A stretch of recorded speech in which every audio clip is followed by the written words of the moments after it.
Di sebuah rumah sederhana di kota kecil yang berhawa sejuk, tinggal seekor marmut mungil bernama Tubi. Ia berbulu jingga keemasan, dengan lingkar putih di leher yang mirip syal. Tubi bukan marmut petarung, bukan juga pemimpin kawanan. Bahkan bisa dibilang, dia marmut yang suka melamun. Tubi tinggal di kandangnya yang nyaman di dekat jendela beranda, tempat matahari pagi masuk dengan lembut. Dan dari situ pula, ia menatap dunia luar setiap hari, dunia yang ia tak pernah pijak, tapi selalu ia bayangkan. Tiap pagi, setelah diberi makan wortel dan sepotong apel oleh pemiliknya, gadis kecil bernama Lala, Tubi akan duduk di sudut dekat jendela dan berkata sendiri, "Hari ini, pasti ada yang menarik." Padahal, yang ia lihat paling banter cuma seekor burung pipit mencuri remah roti, atau kucing tetangga bernama Nenek Linting berjalan lambat dengan gaya elegan seperti bangsawan. Tapi dalam kepala Tubi, semua itu jadi film besar. Burung pipit adalah agen rahasia. Nenek Linting adalah penyihir tua yang bisa berubah jadi harimau. Tubi punya satu keinginan, berpetualang keluar rumah.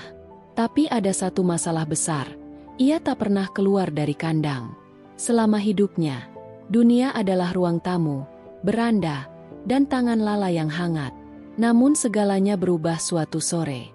Angin kencang bertiup, dan jendela dibiarkan sedikit terbuka. Lala yang biasa sangat teliti, hari itu tergesa-gesa pergi bersama ibunya. Tubi menatap celah kecil itu, dan untuk pertama kalinya, kandangnya tidak dikunci.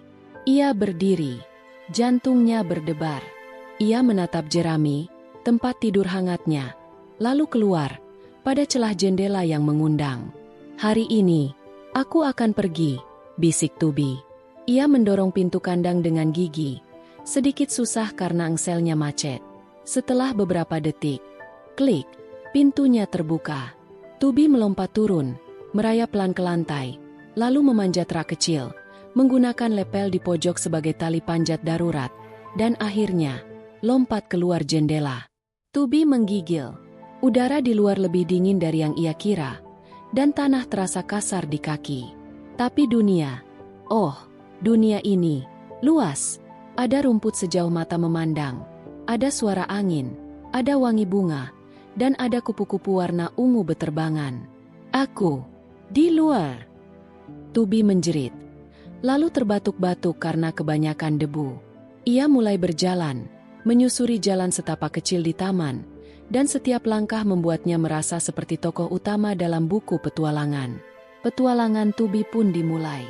Pertama, ia bertemu Ciko si semut raksasa, yang sebenarnya hanya semut biasa, tapi Tubi membayangkan ia adalah penguasa bawah tanah. "Lewat sini bayar," kata Ciko sambil menunjuk satu kerikil. Tubi memberinya remah biskuit yang terselip di bulunya. Lalu, Tubi tersesat di bawah semak besar yang menurutnya adalah hutan misterius kacamata tua, dinamai karena ia menemukan bingkai kacamata rusak tergantung di ranting.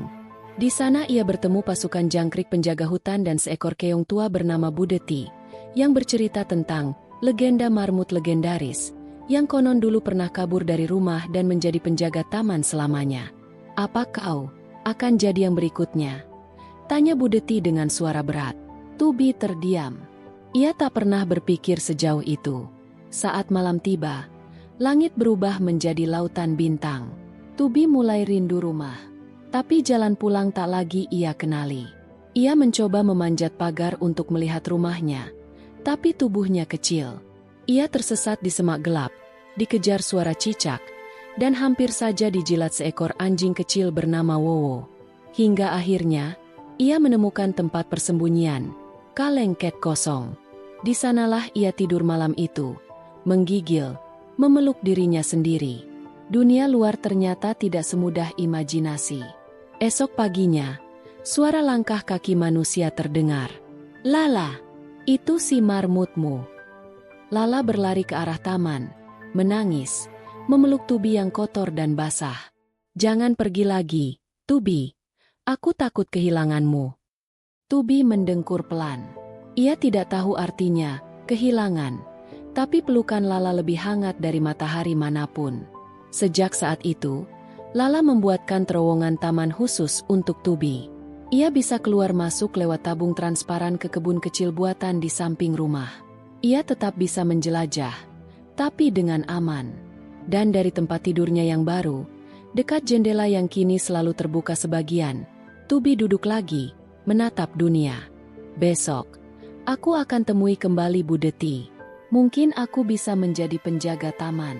Tapi, setelah sarapan apel dulu.